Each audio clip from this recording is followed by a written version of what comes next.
Indien bezeichnet sich ja selbst als größte Demokratie der Welt. Insofern kann man schon erwarten, dass demokratische Werte wie Meinungs- und Pressefreiheit dort auch den nötigen Raum haben। Germany ने मोहम्मद जुबैर की गिरफ्तारी पर भारत के लोकतंत्र पर किया तंज, जनता ने दिए रिएक्शंस। बीबीसी की एक रिपोर्ट के मुताबिक ऑल्ट न्यूज के सह संस्थापक मोहम्मद जुबैर की गिरफ्तारी पर जर्मनी के विदेश मंत्रालय ने भारत के लोकतंत्र पर तंज किया है।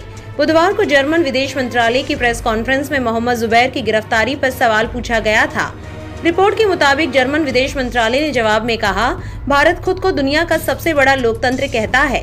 ऐसे में उससे लोकतांत्रिक मूल्यों जैसे अभिव्यक्ति और प्रेस की आजादी की उम्मीद की जा सकती है।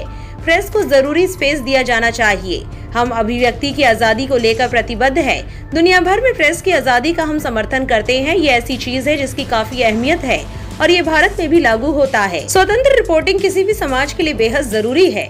पत्रकारिता पर पाबंदी चिंता का विषय है। पत्रकारों को बोलने और लिखने के लिए जेल में नहीं डाला जा सकता है। जर्मन विदेश मंत्रालय ने कहा, हमें भारत में हुई उस गिरफ्तारी के बारे में जानकारी है। नई दिल्ली स्थित हमारे दूतावास की नजर इस पर है। हम इस मामले में ईयू से भी संपर्क में है। ईयू का भारत के साथ मानवाधिकारों को लेकर संवाद है। इसमें अभिव्यक्ति और प्रेस की आजादी निहित है। रिपोर्ट के मुताबिक मोहम्मद जुबैर की गिरफ्तारी पर संयुक्त राष्ट्र ने भी 29 जून को विरोध जताया था और कहा था कि पत्रकार क्या लिखता है, क्या ट्वीट करता है और क्या बोलता है, इसके लिए उसे जेल में नहीं डाला जा सकता। संयुक्त राष्ट्र प्रमुख एंटोनियो गुटेरस के प्रवक्ता ने कहा था कि पत्रकारों को बोलने और लिखने के लिए प्रताड़ित नहीं किया जा सकता है। यूएन प्रमुख के प्रवक्ता ने कहा था, मेरा मानना है कि दुनिया के किसी भी कोने में ये जरूरी है कि लोगों को स्वतंत्र रूप से बोलने की आजादी हो। पत्रकारों को अपना काम स्वतंत्र रूप से करने की आजादी हो। इसके लिए किसी को डराया या प्रताड़ित नहीं किया जाए। भारत के विदेश मंत्रालय ने यूएन की मोहम्मद जुबैर पर टिप्पणी को लेकर कहा था कि ये निराधार है और भारत की स्वतंत्र न्यायपालिका में हस्तक्षेप है। विदेश मंत्रालय के प्रवक्ता अरिंदम बागची ने कहा था कि भारत में न्यायिक प्रक्रिया के तहत ही कोई कार्रवाई होती है।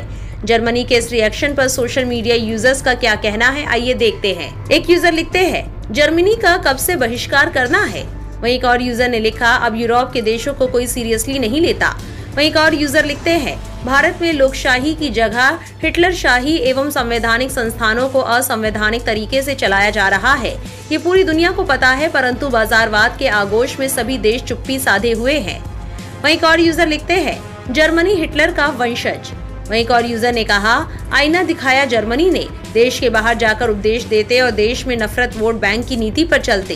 वहीं एक और यूजर लिखते हैं, अब भारत की छवि पर अंतर्राष्ट्रीय तंज कोई नई बात नहीं रह गई है। आपकी क्या राय है इस खबर को देखने के बाद? हमें कमेंट बॉक्स में अपनी राय जरूर दें। हमारे चैनल को सब्सक्राइब करें, बेल आइकन बटन जरूर प्रेस करें ताकि इस तरह की हर अपडेट आप तक पहुंचती रहे।